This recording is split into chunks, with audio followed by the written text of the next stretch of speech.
buddy, allow me to introduce myself. My name is Ace Moneymaker. I will be your personal guide, assistant, and manager for NASCAR Thunder 2004. Now let's give the mic to AJ to take over and introduce you to the 1.57 update. Can't wait to see you out on the track, bud. Ace out.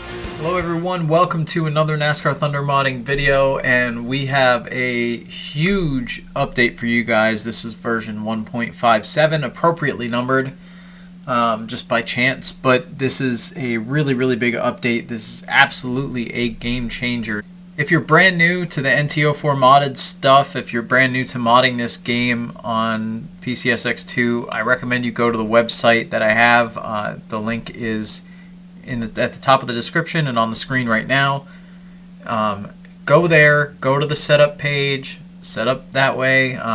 The ISO file to run the game I cannot provide to you guys legally, so you have to do some Googling. You have to find it on your own.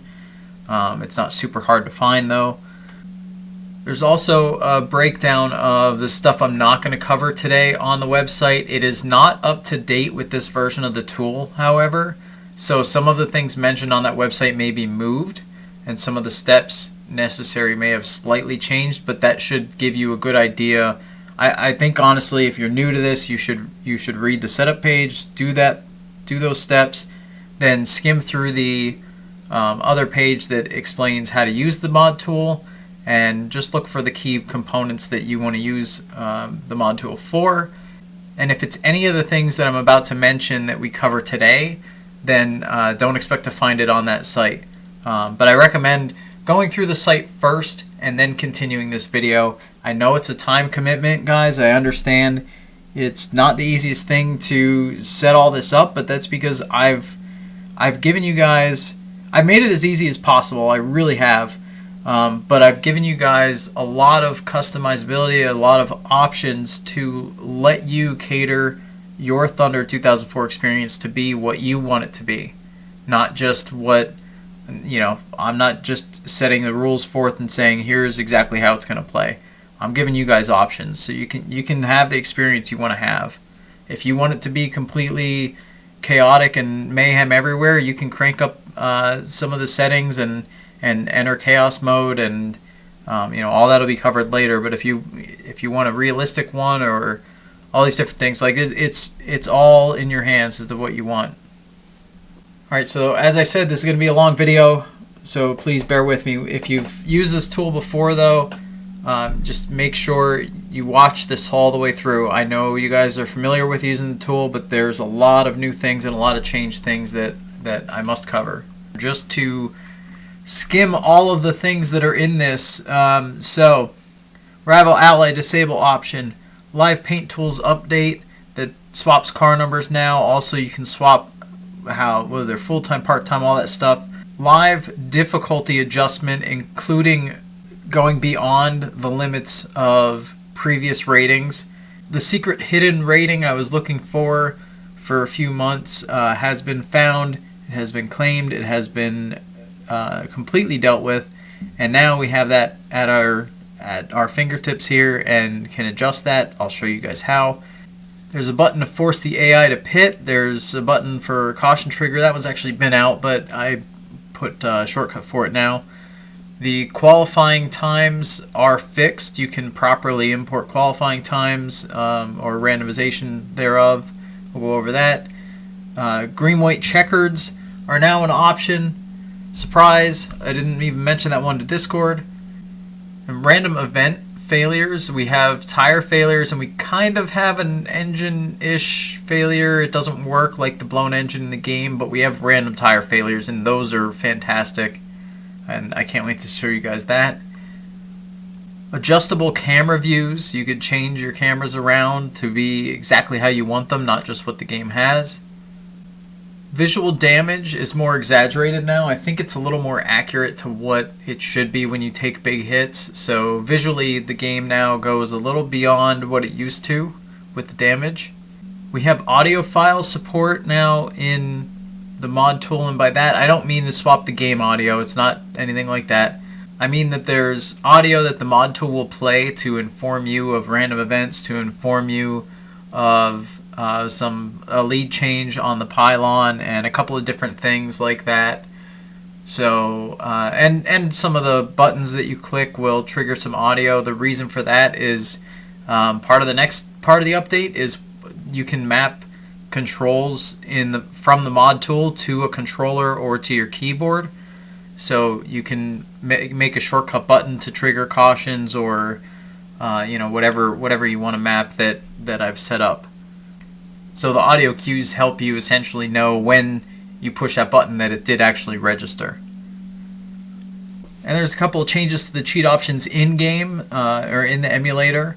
The chaos mode is an option there, and there's also a new spectator mode, which is kind of like the demo mode cameras, except you can enable it in the middle of a race. So technically, if you manage to not bring a yellow out and pull your car over safely, or if you make yellows manual and just decide to throw them via our tool, which is something you can do if cautions are off in the game, our caution trigger in the mod tool will still work.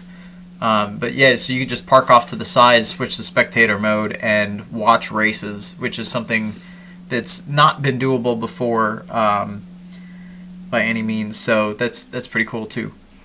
And that's a long list of updates. We're going to get into this by just hopping right in the deep end here.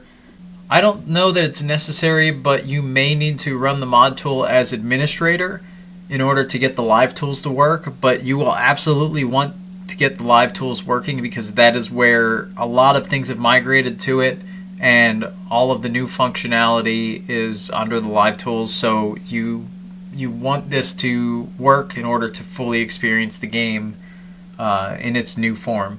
When you first fire up the mod tool, you're going to notice a lot of things are not exactly where they used to be if you've used this tool before.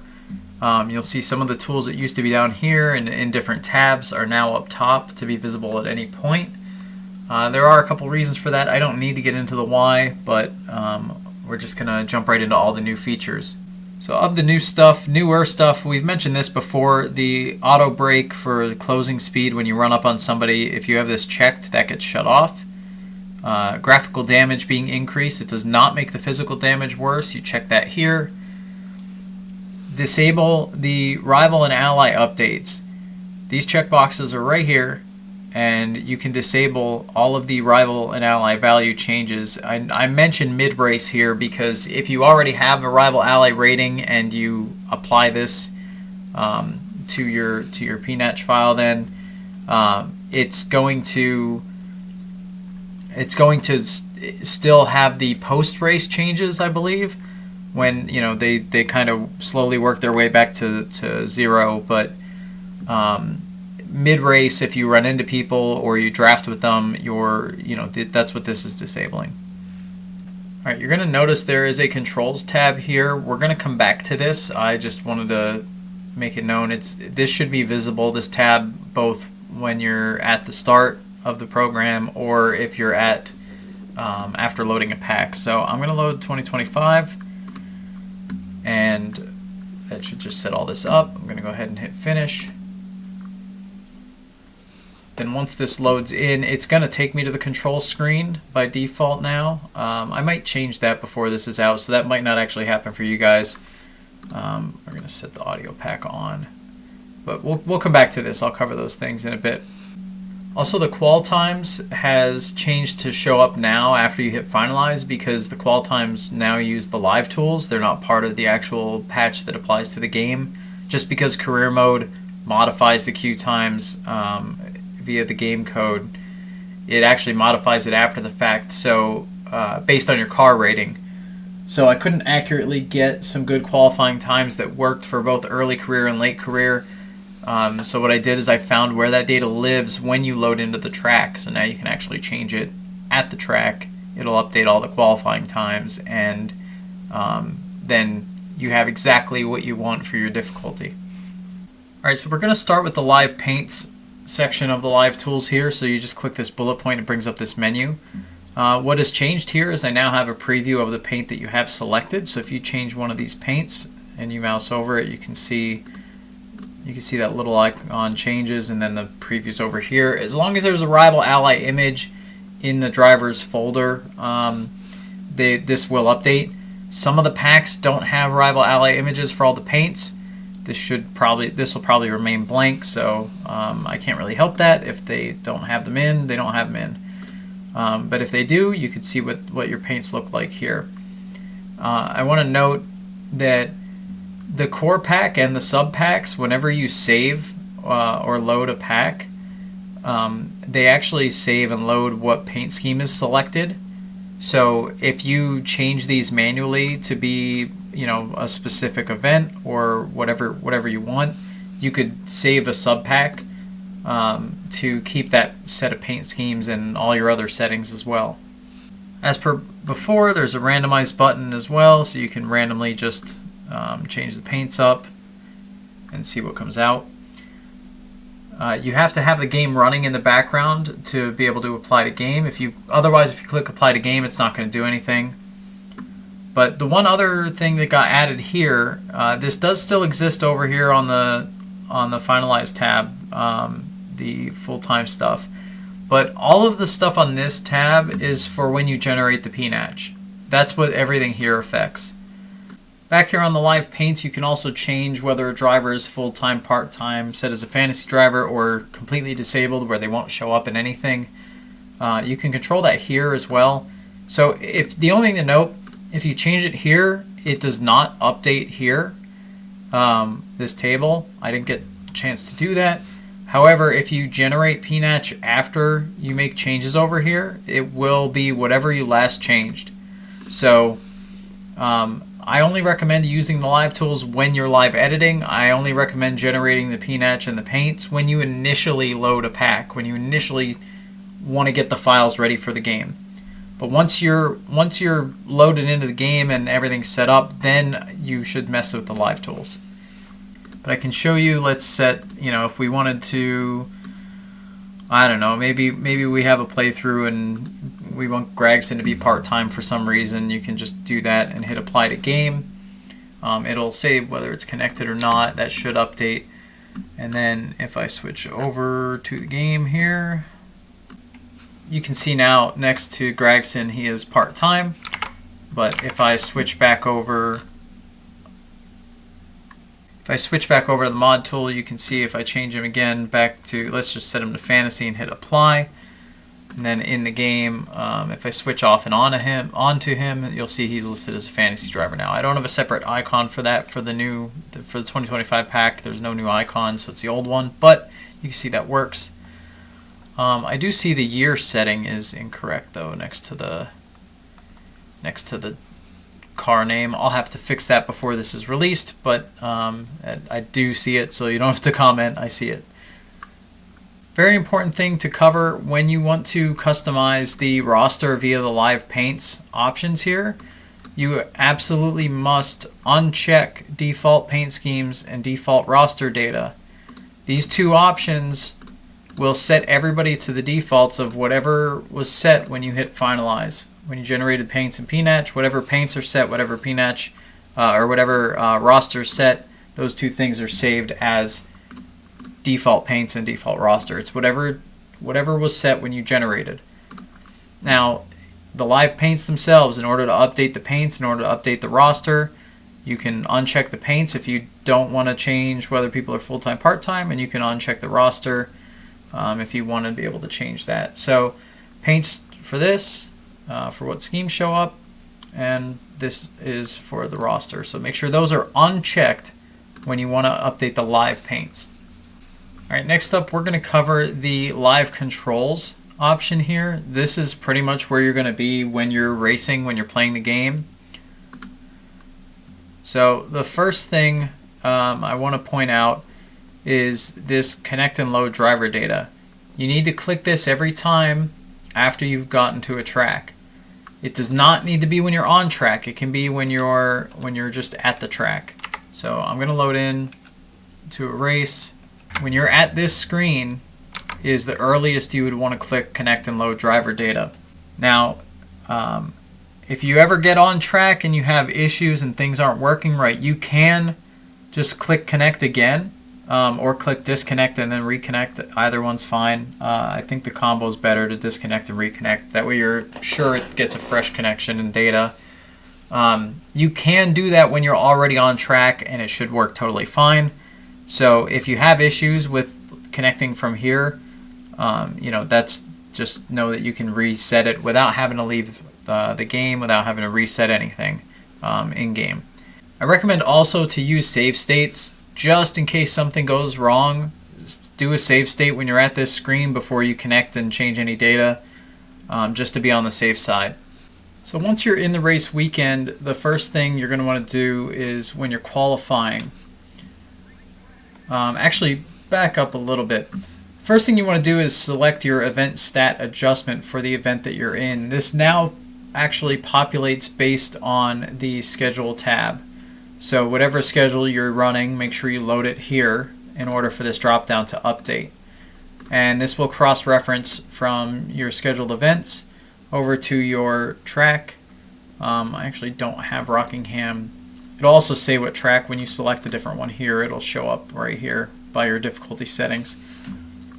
I actually don't have Rockingham on the list, so I'm going to just select something else.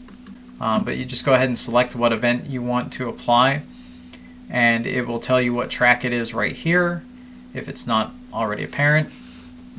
And once the track's loaded, it'll say the stat modifier right here, this percentage, which is again loaded from this table. You can change these. These are different than before, so whatever settings you ran before are not going to be accurate. So if you have your stats from last time, from a previous use of the mod tool, I want you to go into your data files folder, and you're going to see a track. You might go by name. Actually, mine didn't save out because I have the tool open, so I'll close it. You'll see a track adjustment file.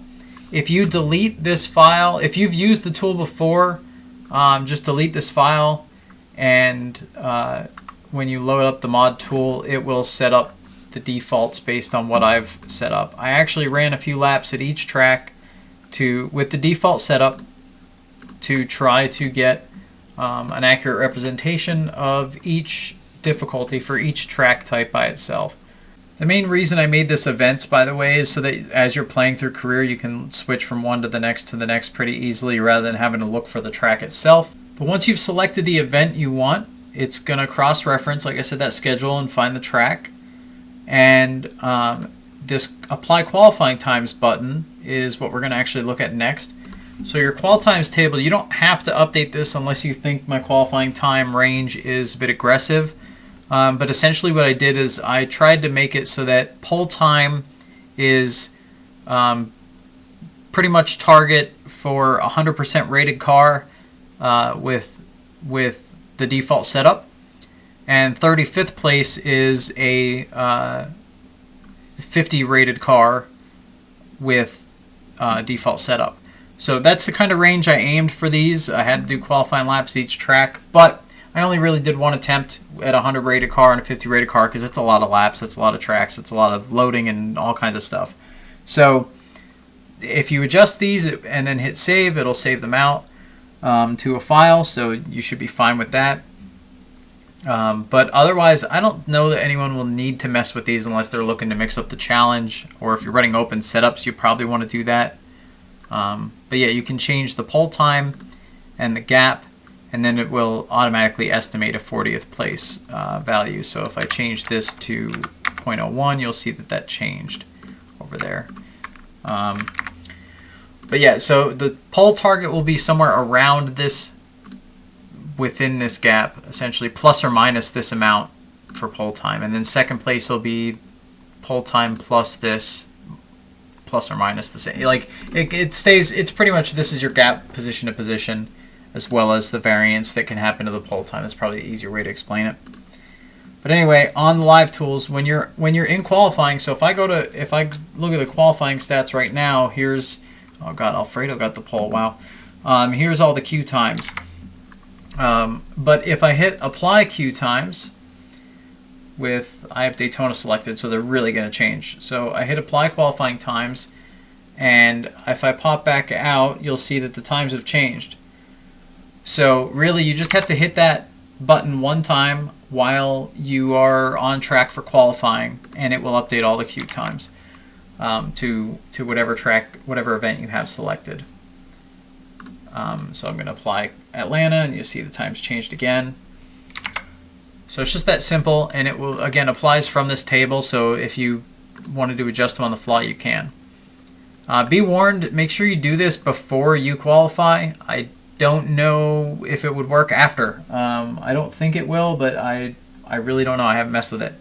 So make sure, it might even just throw you into a random qualifying time. I'm not sure. So I recommend doing that before you qualify, just to make sure that works as expected. So at this point, I'm going to hop into a race. And one thing that's different than what you normally do is as soon as you're about to start the race, when you're here and it's counting down, pause it. Pause the game.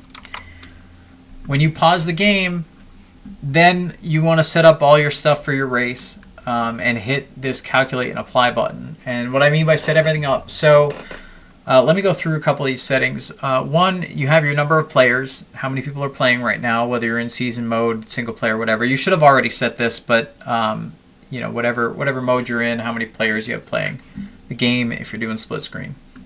This is obviously going to be 1 by default. The overall AI difficulty, I know I put this normal 100 here, but that's factoring in the percentage adjustments. Technically, something a little lower would be accurate to legend with a rookie car, but something around here is fairly accurate to, or actually I think a little higher is accurate to later career normally. But the game usually, or the game used to do that range by itself. It used to automatically, but it pretty much made it where this is minimum and this is maximum, and that was where it stayed. But now we can go all the way up and all the way down to some extremes. And if you want to, this value equates to this slider. As you can see, it changes. So if you want to type in the value, it'll apply it. If you want to get exact, or you could just move the slider. So essentially, it'll calculate driver stats. This is kind of the range to what it starts calculating at. And the reason I mention that is the further down the field you get, the slower the driver is supposed to be. Essentially, the fastest driver is getting this rating times your track percent. And then essentially second place, third place, fourth place, and so on. It's going to drop this. So the reason I say that is if for some reason you're at the low end, which by the way I don't think you will be, because the game, I mean the AI gets really, really slow at this end of the range here. But essentially if you put this all the way at the bottom, the AI is going to have the fastest driver and the slowest driver are going to be the same. They're going to turn the same exact times because they're just, you know, if you're anywhere near this end, it's going to, your field's not going to have variance between one driver to another, regardless of what their stats are. So keep that in mind. You kind of want to stay between about here and probably, well, actually, no, you can go max. So pretty much anything 50 plus, it should be good. I could have limited this range, but I didn't want to do that. I wanted to give you guys those options. The AI speed gap. So this is important. Again, everything I have set up here, this 0.5 seems to be appropriate for spreading the field out as you'd want with different driver ratings and the variance in speed from front to back of the pack. This is pretty accurate to the base game. So, you know, this should be good to go. You shouldn't need to mess with this.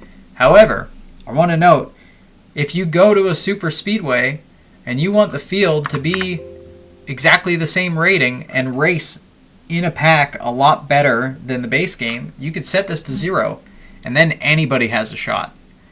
They will still eventually spread out, especially with pit stops, but you will notice that pretty much without mistakes, tire blowouts, without pit stops, without something happening in the pack, they should stay in a pretty good pack.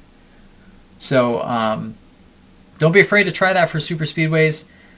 You can even just make it a really small value so that you still have the ratings matter. 0.05 is good for that, I think.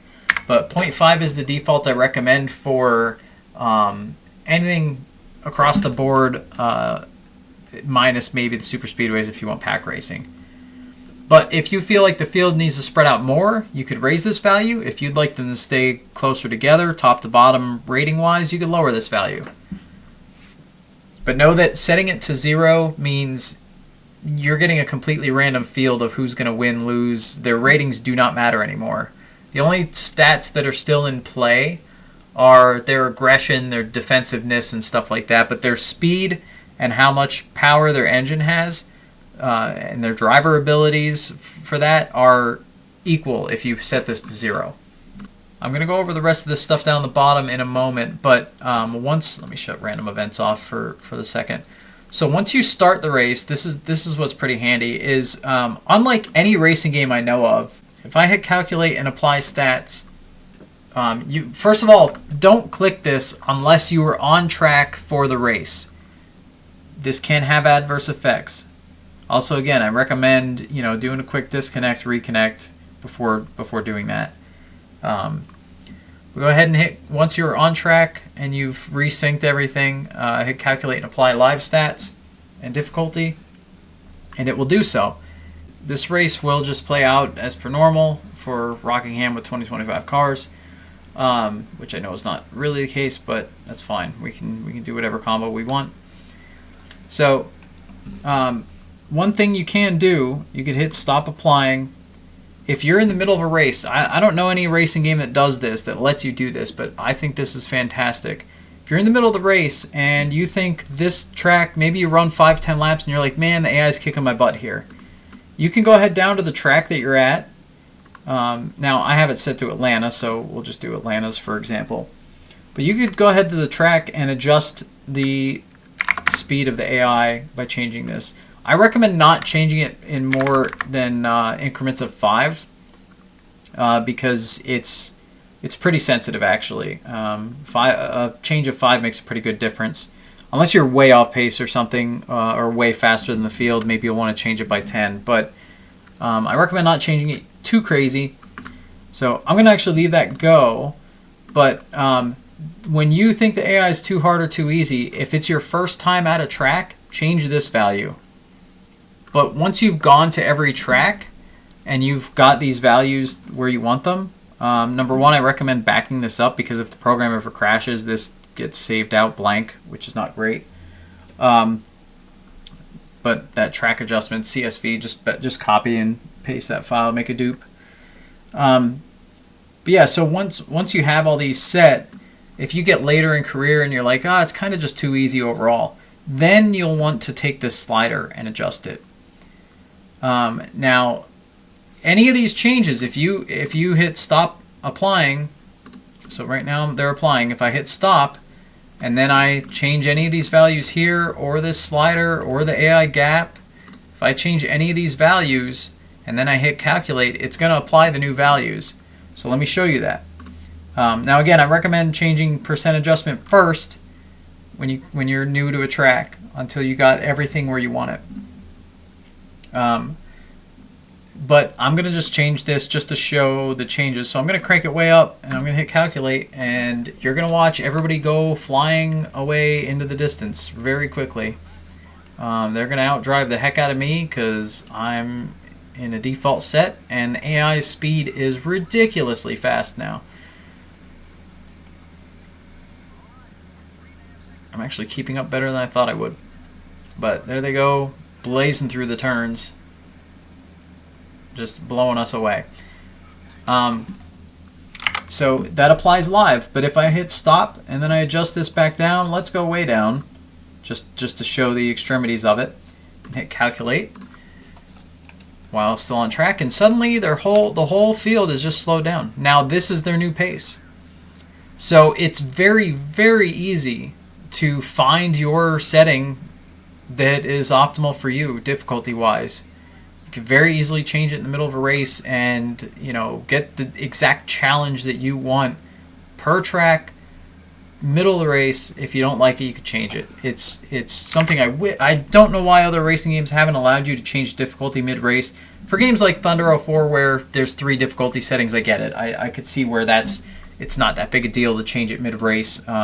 It's not much of a feature. But games that allow you to have like a percentage for the AI, I don't know why they don't let you change it mid-race. But again, the slider is the last line of defense because this applies to everywhere, and this stuff over here only applies to whatever track whatever event you have selected and what track it is. So if I change this, I'll just show it again. If I make this 150% for Atlanta and hit calculate, then they're going to pull away from me again pretty quickly. Oh, I'm stuck. I am stuck. We're going to crash. Well, I put Zane Smith in the wall. Oh, they're crashing behind me. But the AI will go really fast now that I changed Atlanta to that 150%. But if I pause it and stop applying and change that down to 50% and then calculate again so that it actually applies them, then everybody should slow down again, and I should be pretty quick even when I'm driving terrible lines like I just did. Oops, I totally just rocked JJ there. But yeah, so you can adjust that difficulty on the fly, per track or overall. Either way is fine, whatever is appropriate for you. Again, I recommend changing the track first and then changing overall once you have all the tracks set. That's the biggest part of this update, in my opinion, because we have full control of the AI difficulty. Their ratings are accurate now. We're not going to have anything weird in one pack or another where they took a fantasy driver slot and they're not performing the way they should or they are. That's all fixed. This absolutely, every driver performs exactly as they should for their ratings, whether it's for that specific event, and you select the specific events like normal with the race stats applying. And this changes mid-race too. So if you realize you had the wrong track selected or you forgot to update this after a few laps and you're like, oh man, I want them, they should be running the way they ran at Atlanta in the spring and in the fall and whatever. So, well, actually, does Atlanta even have a fall race? I don't know. Let's make it Atlanta and Dover. This is how much that stat's applying. This is how much that stat's applying. This is how much their season is applying. Then once you hit calculate, those ratings are applying. So it'll accurately go to, what you have set up here. That's pretty much it for the driver ratings, all the gaps, all that stuff. A couple other new features. So we have this Force AI Pit button. If you click Force AI Pit, it sets their fuel to 5% left in the tank. And essentially that will, actually I don't think this needs to be running, but if I'll just hit that just to be safe. They should pit either the next time by, or if you're running a longer percent race length, they should pit soon. So essentially those times where the AI does not pit, oh, you know what? Unlimited fuel and tires are on right now. So that was me on a setting. Hang on. Hold on. I dropped coffee on my keyboard. So now if I hit Force AI Pit, again, it sets their fuel to 5%. So they should pit soon. For shorter races, they should definitely pit the next time by. For longer races, they might take a lap or two depending on the track, but they're going to try to pit here. And everybody was on the bottom lane pit, and everyone who wasn't stayed out. Although perhaps 5% is a little aggressive on the fuel because they wrecked on pit road trying to get the whole field to pit. But yeah, so that will set their fuel to 5%, so they should pit the next time by. On super short races, I only really recommend using this. And the main purpose for this, it wasn't so that you could force the AI to pit when you want them to pit. It was more so when a caution comes out and you are going to pit and the AI should tactically pit and they don't in this game normally, then you go ahead and you hit the Force AI Pit. When the caution's out, you just pause your game, or when you're coming around. I'm not sure what the cutoff is for when they make their decision, but pretty much yellow comes out, maybe pause the game and then force them to pit if you're going to. That way they pit when you do, and we can keep that a little more accurate. The last thing I have here before we cover random events is green-white checkers. So green-white checkers are a little funky. I'm gonna actually, we're gonna bring out some yellows. Let me get ahead in this race so that we can actually apply it appropriately. So if a yellow comes out late in the race, like I have here, it's 28 laps out of the 31. If a yellow comes out right now, this race is probably going to end under caution. Yeah, and there it does. So if you get a late caution and you want to make sure we have a green-white checkered finish, this is not going to make the race longer. I could have done it that way, but I decided not to. While you've got pin under caution going on, or preferably at this point, you want to hit the green-white checkered setup. Once you click green, white, checkered setup, you should be good to then continue on. Then when you're getting the countdown to green, you want to hit green, white, checkered final. And that will change the number of laps left. Oh, it actually did it wrong. And the reason it did it wrong, this race laps right here. You want to make sure that this is set correctly to what the race length is for your event. So my event's 31 laps. I'm going to go ahead and hit green, white, checkered final again. The reason you do the setup is because it has to be enough laps to go that the game will pit properly and you know, stuff like that. So you want to make sure you do the setup before. You want to try to do that before you actually get to that pitting menu like I showed. Just pretty much when the yellow comes out, you might want to click that. But you want the game paused when you do so, because people crossing the line can screw up some of the math and you know, can screw up some of the running order. So you want the game paused when you do setup. Now, final has to be when you're coming to green. When you're getting that 3, 2, 1, you pause it at some point of the 3, 2, 1, and then hit final. But the race laps matter. This does auto-populate based on the event you pick. The event you pick, it goes to this output laps. So some races are longer than others at the same track. That's why this got changed. But whatever event laps are here on the schedule. So I'm playing the game in the basic options. I have the length that I select in game and the length that I want the races to be. So right now we're doing 10% races. So this, if you guys don't remember, essentially this lets you, this is what you select in game, and this is what tire wear and fuel is based off, fuel consumption is based off of, is whatever you select here. So I know for my custom career, I like to run 20% race length, not 25. I like to run 20 or 18 or 15 or something like that. But the fuel consumption and tire wear is based on that 25%. But this number is what matters. This is what the game's going to have set. So right now we're running 10% race length, just straight up 10% as is. So if I do that and I hit finalize, then on my schedule tab, you'll see my race length is 10%. Here's 100% laps. Here's what the game's going to have. So for Phoenix, we have 31, which is correct. So now if I select Phoenix from the event stat adjustment, it will correctly adjust my laps. So if I select a different track, you'll see the race laps changed. So it is important that that should be auto set. That should match what you have in the game. As long as you didn't change anything on the basic options in the general tab with your race length, that should be accurate. But that matters for the green, white, checkered trigger. So I hit green, white, checkered final now with the correct total laps.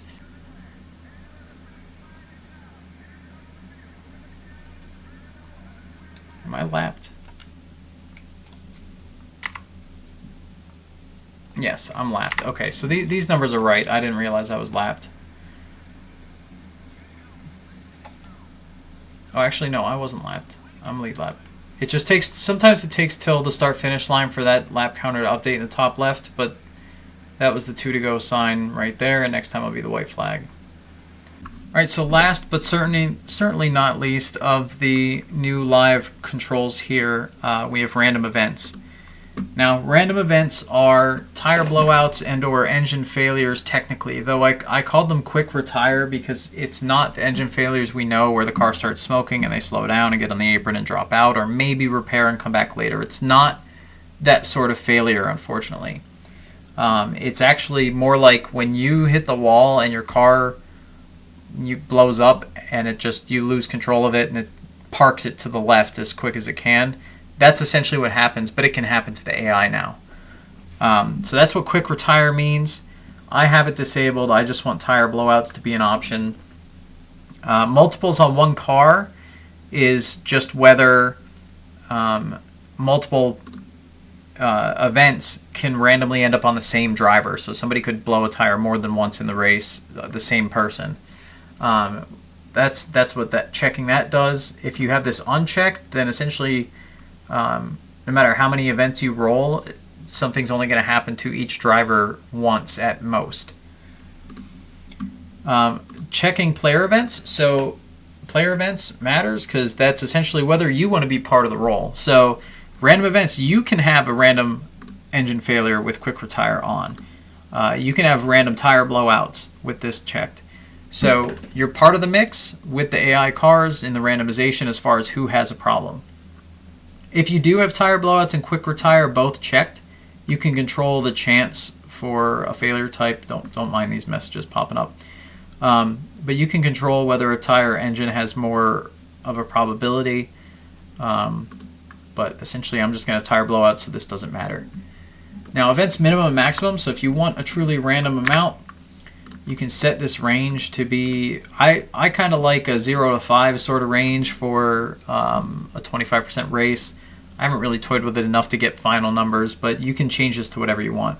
If you want to make sure that mayhem happens, set this to 50, set this to 100 events if you want.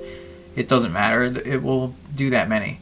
But I'm going to go ahead and set it to 0 to 5 as the range. You can set it to 0 to 100 as well, and really have, I wouldn't say no idea because it doesn't tell you how many it makes, but you know, you have no clue who's going to get them. This also matters that race laps is set correctly, because essentially the way these trigger is it'll be on a certain lap and then within a random amount of time based on the best lap time of the race. It'll be somewhere within that lap within that time. Anything that happens on the first lap of the race, though, it's like a 2-minute timer, so it could, a first lap item might not happen on the first lap, it might happen later, so there's no perfect way to tell on that. So you're way less likely to have a failure on lap 1, but it is possible. I'm going to crank these up just for example's sake so that they happen. I'm also going to lower the race laps just to make sure that they happen. It's going to be in like crazy quick succession. The first ones might take, again, the 2-minute timer is for lap 1 items, so it might take a lap or two, but I'll probably just cut the video. For these to actually be in effect, though, you have to calculate and apply. I'm going to reconnect just to be safe, but you have to do the calculate and apply in order for this to be going on. If you, this pause button down here, if you click to pause, this is mainly meant, we're going to get back to this when we do the controls, but this is mainly meant to pause the timers, both for updating the pylon and updating the event failures, because technically if this isn't paused and you're in the middle of the race and you pause the game, tire failures can start to trigger, and then when you unpause, all those things are going to happen all at once. So you may notice if you reroll events when you're not connected, it might give you 0 events in the little pop-up here, but after you hit calculate, you should hit reroll events so that they apply new, unless you've already rerolled events and paused this for some reason in the middle of a race. But you really shouldn't. You should either be running this when you're racing or not at all. The pause buttons for when the game is paused. But I cranked it up. The only thing is drivers may get spared from the random events if the caution's out. Reason being, you can get kind of stuck in a caution loop that's a bit infinite, so with tire blowouts if you have them cranked up. So essentially if somebody would have blown a tire or had an engine go or whatever, have a random event while the yellow's out, it won't happen, just to prevent any extra problems from that. Just know that flat tires and the quick retires, both of these things will bring out cautions as soon as they happen. It doesn't actually take the wreck to do it. As soon as they get a flat, it's going to bring out a yellow. Even if they get a flat and they don't hit anything, it's still going to bring out a yellow when they get a flat. So it triggered Larson getting a left front flat there. And I don't think he hit anything because he blew it on a straightaway, but you can see the yellow came out. But now that the yellow's out, it will not trigger any other flats. It'll just keep it going, and that should stay as long as you're under yellow. That shouldn't trigger anymore. And the caution replay will even show that car that had the issue, so you could still see, while it might not show the tire going flat, just a replay glitch with the game not showing damage sometimes, you'll at least know who the yellow was for. There's also audio triggers with the audio pack for other people getting flat tires, so you'll know about it. Sometimes before the yellow comes out, it's supposed to be an early warning because the AI can just kind of park it when they wreck otherwise. So it's good to have that kind of early warning so the field doesn't just park on your nose. Otherwise, we should be good. Oh, there goes Bubba! Bubba, no! Hold the brake! Oh, Bubba. We got the first one. Oh, Bubba. So that's pretty much it for the random events. Just if you have them checked, then you know they'll be there. You do have to have this calculate active when you re-roll for it to actually do any events. Otherwise, it's going to say 0 events here. But that's just you know, so you want to hit calculate, and then it should re-roll. If it doesn't, you can go ahead and click it so it does. We're going to come back to the pylon and to this pause button, but for now we're going to jump over to the cameras. So under Live Tools Cameras, if it doesn't say connected, you want to hit initialize connection here. But as well, it's fine to just click it even if you're already connected. It should, just as a safety net, it's totally fine. But there's a default camera set. You can hit load on that. I don't think you need to actually load it for this to work. I'm pretty sure I set it up so they loading by default anyway.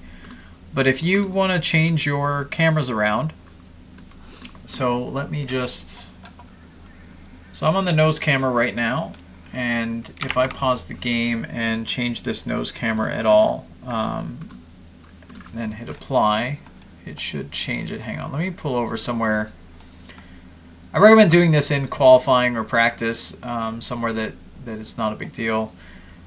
But there's a couple different values here. I recommend just toying with them to learn what they are. I do have labels for them, which is front, back distance, left, right, around, center, stuff like that. Changing this will sometimes give you weird things like seeing inside the car. Actually, the nose camera doesn't render your own car just to save on resources, so technically I can put the camera back in the car and you can see I'm hitting the wall while it doesn't look like I should be. That's just if you're used to the regular camera. There's a reset to default button in case you get out of whack and you don't know where to go from there. But I think the big one that a lot of people are going to use is the FOV is here. So you can change your field of view. Whenever you make any changes that you want to apply, you just hit apply. If you make changes to the nose and then you change to something else and make a change, when you hit apply, both are going to actually trigger. So let me just go. So the in-car view, for example, has a 55 field of view by default, at least with where they have the camera set. But if I change that, you can see my view completely changes and widens out. So you could get proper widescreen in-car view now as part of this update. Some of the values, though, like I said, messing with the front-back distance in the in-car can result in some funky things. Some of the stuff that renders is based off of where your view is, so the front-back distance is not great to play with unless you, yeah, so if you back up, you see exactly where the cockpit ends. If you move it forward, then you end up with the glitchy value, the glitchy things that we saw earlier. So you can't quite get, you know, I tried to set this up on triple monitors, for example, and you can't quite get the view right for that to work because there's only so many values you can change. But we do have other things that you can do. So even actually, the roof camera is a really good example. The front back distance there, you know, if you want the roof cam to be more like it was in 05, you can do that. If you want to change it to something else, oh, now it's gonna load my state here.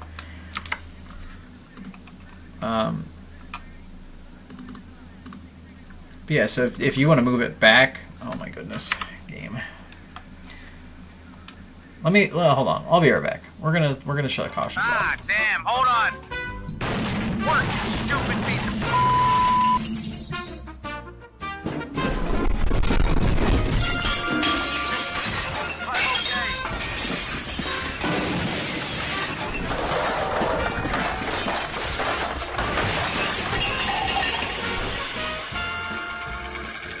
Now back to the video. Better yet, I'm going to go in practice mode. So, just to show, so you can change your view to be further back. Now, obviously, you don't want to see in the car like that, so you might want to change your up-down, either around center or rotation. I don't No.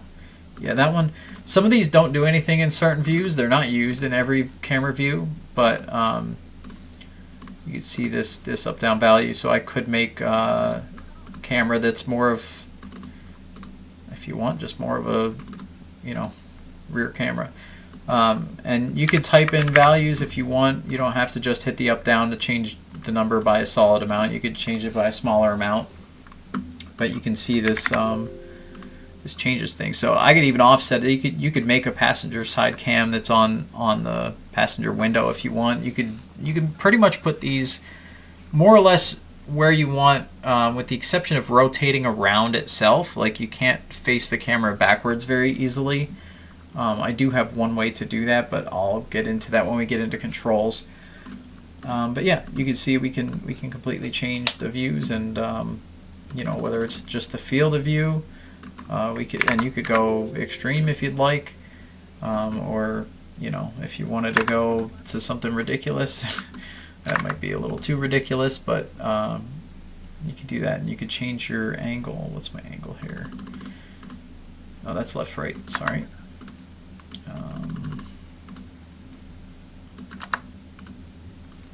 It's up, down. There we go. That's what I was looking for. So if you wanted to do some extreme camera work, you can. If you want to go with some wacky views that are going to make you motion sick, that's also possible. But yeah, there's some regular values that are useful here. This banking and steering roll one I recommend being careful with and changing in very small increments, but because that one can really make you motion sick too. But it's just something you guys will have to toy with, and when you're happy with it, you can name your custom pack and call it silly cams or whatever you want to call it. Hit save camera set, and then next time you load in the tool, you can select the camera set you want. But every time you're in the game, you do have to hit apply after loading up. Otherwise, it's not going to stay with your custom cameras.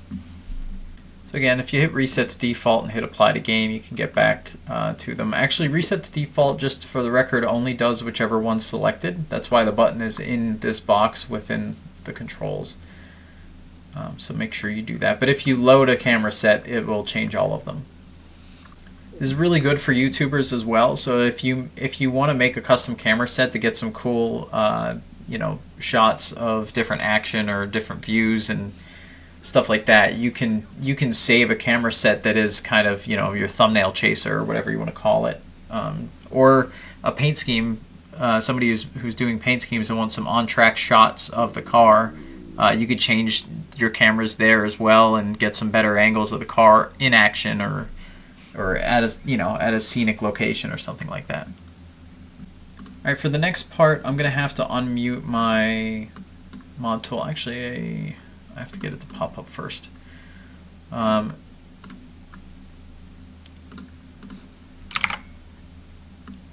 there it is. Okay, so there's audio cues now for a lot of the buttons, and this will make more sense when we go to the control mapping, but I gotta crank up my sound, but that's the way to hustle. Keep digging. Time has been paused. So I grabbed some audio from NR2, from NASCAR Racing 2 on the PC, and am using that for a lot of the cues. The random events and stuff like that will also, let me actually pause the game here. But the random events will also trigger some of the audio cues. It'll tell you when somebody's about to get a flat tire or have a motor problem. Again, I did a preemptive warning on that slightly, just because it's a little too instant, and the AI reacts a little too instantly, whereas you won't. You literally will not have the same reaction time as the AI. So I give a little bit of a warning just to kind of get you heads up that, hey, something's going on. But most of the audio triggers are just for when you put these on shortcut keys, so that... Okay, let's pit. Next time around. So I have different triggers and stuff like that. All right, driver. Yellow flag is out. And they'll somewhat randomize, and there will be some audio packs. We're going to probably release those completely separately, but I know Mosby and myself are working on another one besides the NR2. It wasn't ready in time for release here, but it'll be coming soon. I'll probably just do a short little video on that separately. Whoa. Hold up, AJ. I'm here and I'm ready to party. How can you forget your old pal Ace? Ace? Ace, you're not ready yet, dude. Like, I was recording this video and you weren't ready. Now you're ready? Come on, man. Like, but yeah, this is informative both for your shortcut keys so that you can have this off your screen and running. Also, the Pylon, this will tell you when there's a lead change, and it will tell you when you enter the top 20 and enter the top 10. It'll give you a little message on that, as well as you entering and losing the lead. It'll say something there too. But otherwise, I don't have too many other triggers on the Pylon. I thought about doing like a last lap and stuff like that, but the game already does, so it kind of would have been a bit redundant. So speaking of the Pylon, I am playing as Josh Berry, so I'm going to select him, and if I put the Pylon window up, it does have this pink background by default. You can change that right here if you didn't know, but I use the pink one just because I erase it. I use that as a clear color for my live streams, so this will actually show up clear, with a clear background on whatever I put it on. But added to the Pylon in a recent update in this update is a lap counter. It'll just show versus the total. The current lap live update's based on the game's information, so whatever lap the leader's on is when that will trigger. But the total laps is actually based off of your race laps here, which again should autofill when you select the race you're in. But if you forget or you select it at a different time, you can manually change this if you need to. Don't mind my computer beeps. But changing that does, as you see, update the Pylon live. You don't have to restart the Pylon or anything. It'll just update it right then and there. In the game's cheats menu, there's a couple of things that I wanted to point out. So I mentioned the default paint schemes and default roster data. That roster data is a new addition, so make sure those are checked if you're just playing defaults and you're not using any of the live tools, though you really should be using the live tools. But that's if you're just not using the live paints options. Then you'll want these checked. But added to this menu is enabling and disabling chaos mode. The reason there's two buttons instead of just checking and unchecking is that enabling it changes some code, and shutting this off it'll leave it that way. It'll still be enabled. So there's a separate button to disable it because it will just otherwise stay on. Don't mind these two up here. They're actually going to repeat. Unlock all plates is here. That'll be here for you guys. Demo mode cameras will be just this option down here. It's the same thing. I just had it duped by accident, so you won't see the double. But there's a note on this one, and you cannot turn it off. So demo mode cameras specifically, it changes. I could have done the chaos mode options, but there's a reason I didn't. And it's pretty much that this is a little bit of a hack. This is a little bit of a weird trick. I don't know how to revert back to your car, essentially. So if I go to demo mode cameras, and even if I shut it back off immediately, it's still enabled. So what happens is when you have demo mode cameras on, if you change, let me get out of the road of the field. If you change cars, if you change your camera twice, it's going to switch cars, and you can shut your HUD off and it'll go into essentially demo mode. Now your crew chief's still going to complain the whole time, and it's going to be annoying. So you might want to shut that off in the options, your audio for your spotter crew chief in game, but it's going to show the racing action. It's going to jump to different events happening the same way it does in demo mode. So basically this is just demo mode. But the problem is, even if demo mode is shut off, I can't switch back to my car. The only way I could get back to my car is if I did something that demo mode decides to pick up on. And I'm not even sure, actually if I put my mirror on I could see where I am. I'm not even sure that anything I do is going to make it trigger though. Yeah, well. See, I'm flipping, but you can only tell by the mirror. It's the only thing you have to go off of. So it doesn't really help to get back to your car necessarily. But if you could get back to your car, then shutting off this mode would be fine. But yeah, once it's on, so you're kind of stuck with it. And this persists between races. So you actually, like I said, once it's on, it is on. So be careful of doing a save state with this enabled with this mode. So just use it to get your thumbnails, use it to get some footage, or use it to spectate races, and then just use your mirror to try to awkwardly pull over when you start the races that you're spectating. There's a hood on the track. That's nice. But yeah, that's pretty much it for the spectator mode option. Wow. Good physics there. All right, so the last thing to cover, let me load a save state here. The last thing to cover is this controls tab and what they do. So I have a bunch of different buttons, one of which is look back. I'm going to set that to, I actually don't know what buttons I'm not using. That's a good question. I'll set it to, no, that's my mirror. Well, that's fine. So you click, in order to set any controls, you click set if it's a controller button input that you're looking for. If it's a button, you want this checked. If it's a trigger or a stick, a thumbstick, you do not want this checked. Basically how it detects the input is slightly different for the two. Down at the bottom of this options are kind of general settings. There's the audio pack, so when more audio packs are available, this drop down will have more options. And some audio packs may have funny files versus serious files. If you want them to only play serious, you have to check this. If you want to play both, check this. If you want just funny. The NR2 pack only has serious, so really it doesn't matter if you have it set to both or serious. If you have it set to funny, it's just not going to play anything. But if you have it set to serious or both, it'll play those audio. That audio. Once it plays an audio, if you want to mute it, just mute the application. I didn't put a volume slider, or if you want to turn it down, just use your Windows volume mixer. I was gonna put a slider here, but it was actually a bunch of pain to code, and I'm like, it already exists with Windows, so there's no need. Going back to the buttons, if you want to set a keyboard button for any of these options, except for look back, I did not allow a keyboard trigger for that for reasons that I'm not going to get into.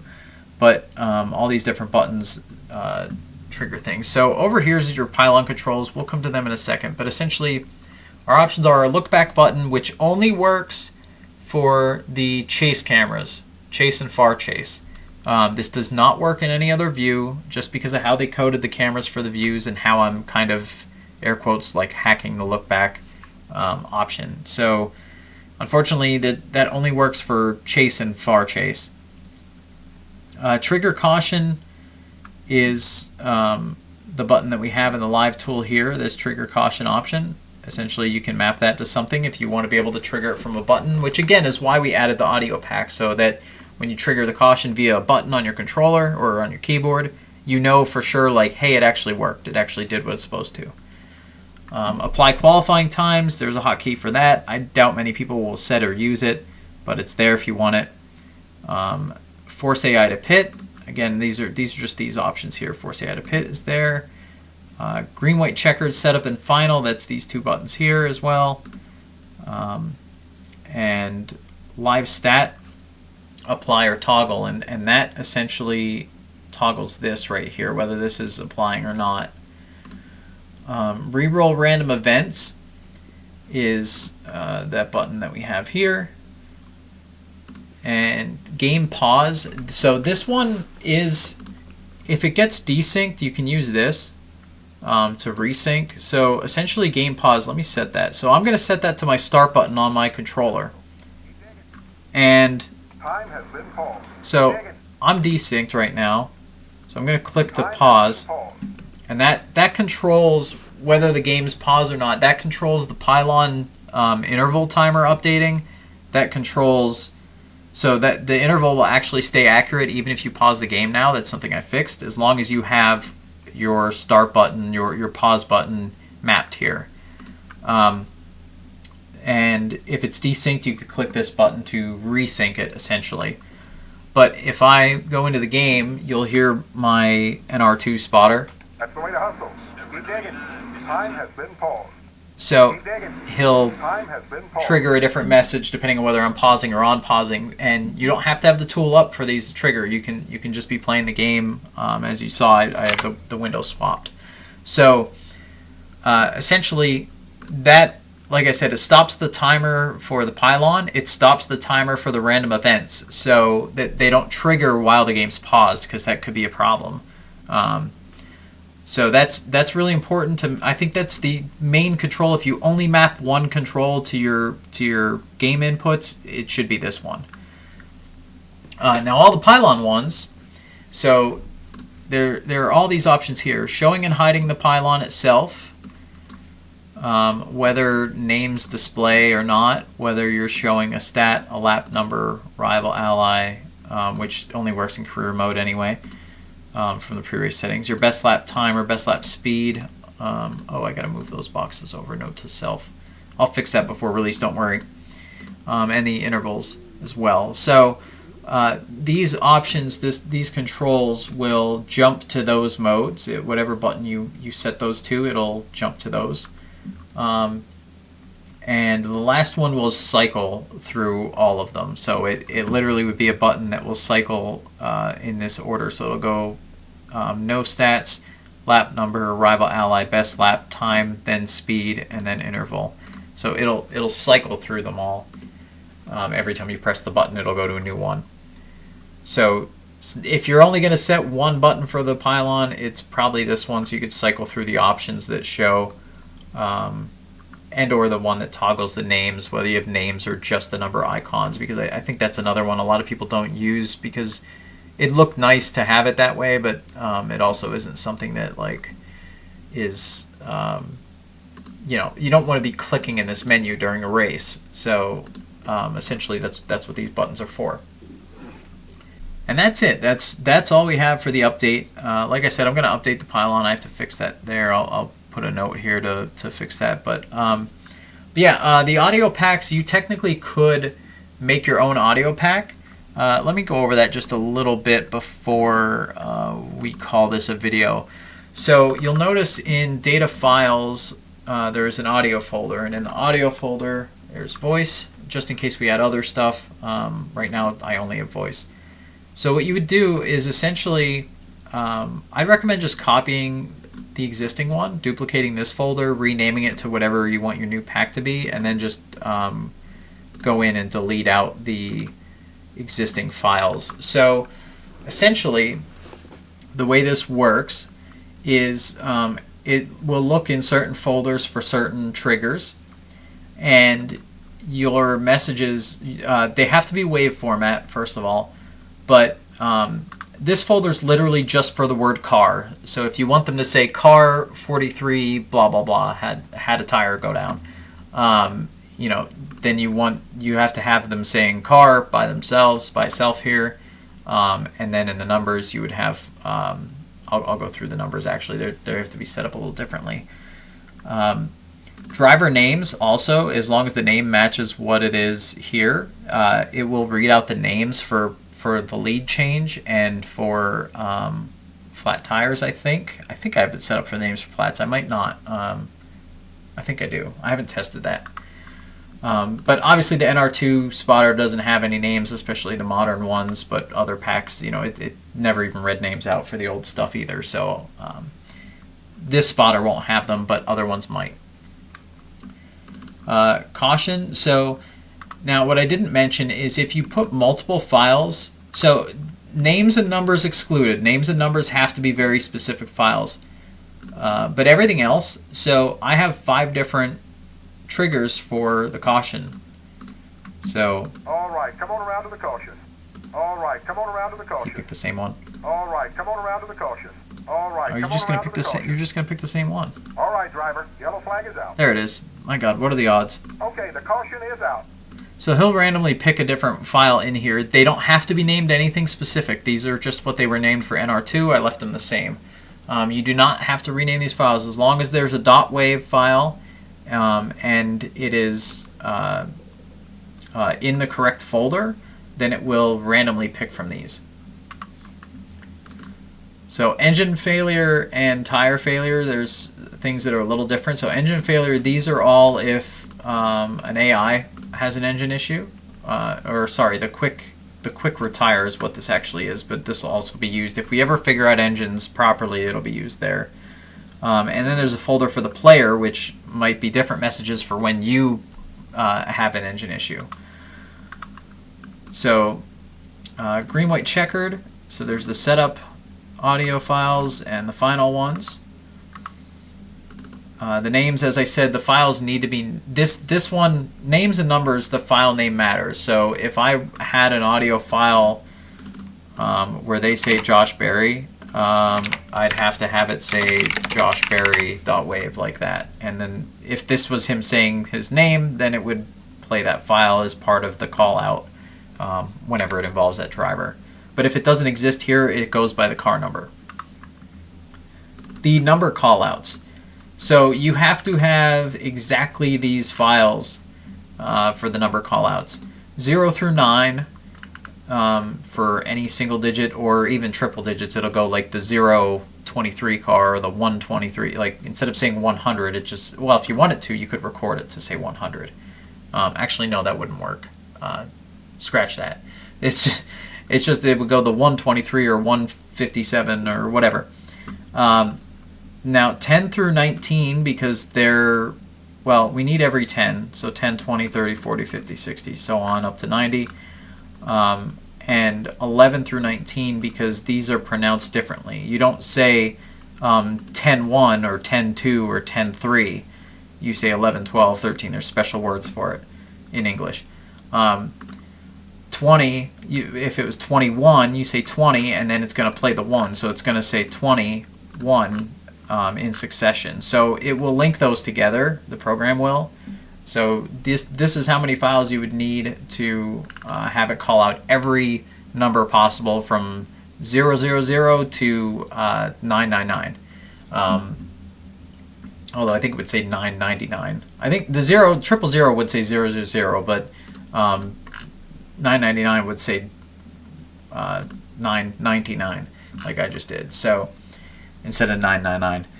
But the program worries about that, so don't worry about it as long as you have all these files. Pausing, again, this is just random, like it's going to randomly pick if you have multiple files in here. Same thing with pitting. Same thing with position change. The only thing is, so I don't have these for NR2, but if we had names, it would say so-and-so passed so-and-so for the lead. That's the only call out it does is for the lead. Now, if it doesn't have names, it will say car 23 has taken the lead or is now in the lead, or whatever this message is that you make here. For the player taking the lead, there's this one, player moved into the lead. This is the player moved out of the lead. Players in the top 10, players in the top 20.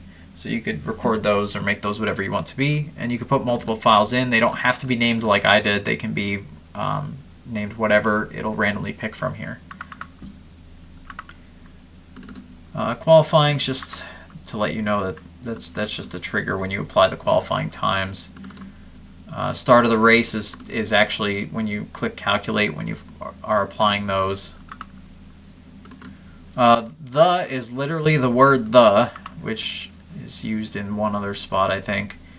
Tire failure, this one's a little complicated. So there's individual callouts. If an AI has a tire failure, it will say so-and-so blew a left front tire. Or if you have a whole call out, so I just, for NR2, I grabbed some of their just trouble ones. The full folder it'll use if there's nothing here. It'll just randomly grab one of these. But if you have specific callouts for specific tires, you want to put them in here. The player folder also has the same setup. So there's a few for the player having a tire failure. I think I do have specific callouts, yeah, for right front and right rear because NR2 had those. So yeah, as I said, if you have a specific callout, it goes in the tire folder. If the folder's empty, that's fine. The program won't use anything there. It'll just use the full folder. I hope that makes sense.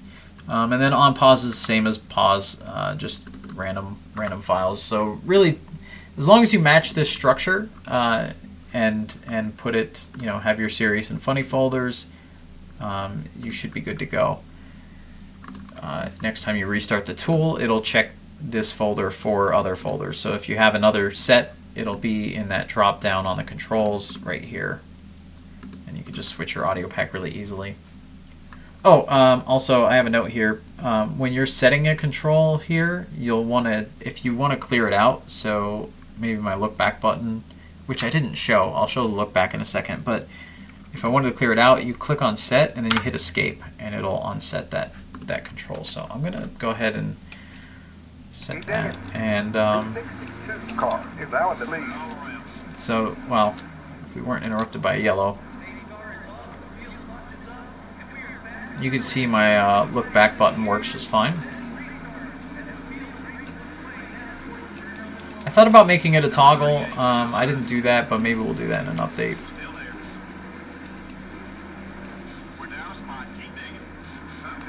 Alright, so that's going to do it for this really huge update. I appreciate you guys staying for the length of the video. I know it was long, I know it's a lot, but my god, guys, the amount of stuff we can do with this mod tool is great. There's some packs coming up soon. 2006 is coming soon. 1991 is coming soon. I think there's another one or two that I'm forgetting. I know 99 is also in the works. So, stay tuned. There's a lot coming. The painters are busy. They know that there's this big update, so a lot of people got excited about this again. And we're gonna be jumping to some exciting times here with updates. So thanks again, everyone. Appreciate all you guys. Make sure to share this. Let your friends know this game works. You can do multiplayer on it with full fields. There's all kinds of fun stuff that's now available. So definitely, let your friends know that love this game or are looking for a good NASCAR experience to hold them over till 25 comes out. This will definitely keep you busy for sure. And honestly, I'm going to be playing it after 25 comes out too. I'm sure I'm going to keep going until we have our career mode from 1990 till present. That's definitely still the end goal for me and for all the painters that are involved. So thanks again, everybody, and make sure to like the video if you didn't already. If you like this sort of stuff, if you want to see more modding stuff, there's a donate button down below. This stuff, it takes a lot of time and effort and trial and error and learning and all sorts of stuff, so it's not easy. Definitely appreciate any support. Not asking for it, you don't have to, but if you want to, then the link's below, along with all the links to download this stuff should be in the description below. If not, check the website. And otherwise, have a good day, guys. See you next time with probably a mod pack release.